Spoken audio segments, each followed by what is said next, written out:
America તો અદ્ભુત છે જ. એમને તો વિશ્વનો શ્રેષ્ઠ દેશ ના હોય, પણ અમેરિકા છે ને એ ગુજરાતીઓના હાથમાં આવ્યું. મારો એક વિડીયો હતો કે ગુજરાતીઓ અમેરિકાના કોલમ્બસ છે, જેમ અમેરિકા શોધ્યું હતું કોલમ્બસે, એ શોધવા નીકળ્યો તો ભારત ને જડી ગયું અમેરિકા. એવી રીતે ગુજરાતીઓને વર્ષોથી પરદેશનો શોખ રહ્યો છે. એટલે ગુજરાતીઓ પહેલા આફ્રિકા જ હતા અને એમાં એમના ભાગે અમેરિકા આવી ગયું અને હવે અમેરિકા ગુજરાતીઓનું થઈ ગયું. અહીંના એટલા બધા રાજ્ય, એવા શહેરો છે કે જે માત્ર ગુજરાતીઓના હાથમાં છે. ત્યાં બધી દુકાનો, હોટલો, બધી વસ્તુઓના જે બોર્ડ હોય એ પણ ગુજરાતીમાં જ છે. એટલે ગુજરાત જ તમને એવું લાગે મિની ગુજરાતમાં ફરો છે. હા, ગુજરાતી ખાણાની હોટલ, ગુજરાતી કપડા, ગુજરાતી દાગીના, ગુજરાતી બોલી, બધું ગુજરાતીના હાથમાં છે. અહીંયા ગાડી એક સૌથી મોટો સ્ટોર છે, પટેલ સ્ટોર. એ ગુજરાતને જે જોઈએ 100 થી શરૂ કરી એ બધું જ એ સ્ટોરમાં મળે. સૌથી મોટો સ્ટોર છે, બધું ગુજરાતી મળે. તમામ વસ્તુ, કોઈ પણ અનાજ, કોઈ પણ ફળ, કોઈ પણ કઠોળ, તમારે ગુજરાતીમાં જે જોઈતું હોય એ મળે. હોટલો બધી ગુજરાતીઓના હાથમાં આવી ગઈ. ખાવાનાની વાત કરું, તમને દર 5 કિલોમીટરે ઓનેસ્ટ ની ફ્રેન્ચાઇઝી મળશે. તમને દર 5 કિલોમીટરે સાઉથ ઇન્ડિયન ઇડલી ઢોસા મળશે.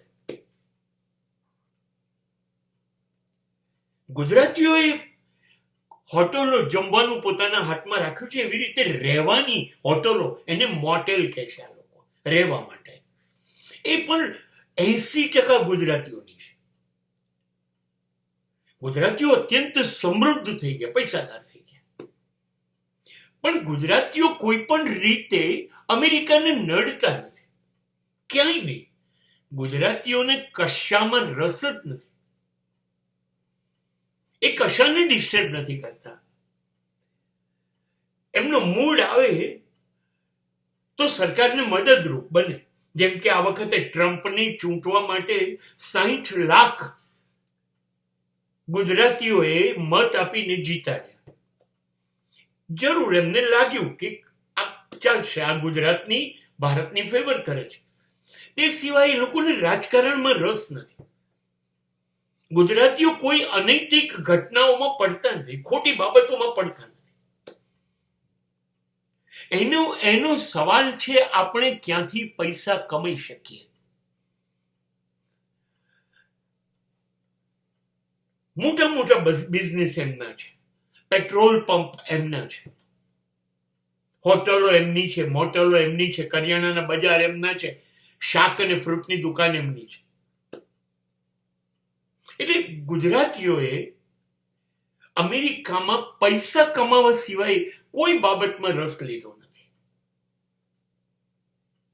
અને હા, બીજું મહત્વનું છે, ગુજરાતીઓ શનિ રવિ સિવાય કોઈ તહેવાર ઉજવતા નથી. એ દિવાળી હોય કે નવરાત્રી હોય, ગમે તે હોય, ઉજવે છે ખરા, પણ તારીખ ને તિથિ એ નહીં.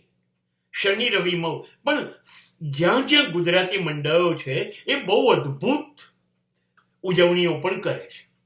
એટલે તમને એવું લાગે જ નહીં, અને બોલે છે પણ ગુજરાતીમાં, એટલે તમને એવું લાગે નહીં તમે ગુજરાતમાં નથી. આ લોકોએ અમેરિકામાં મિની ગુજરાત પેદા કર્યા છે.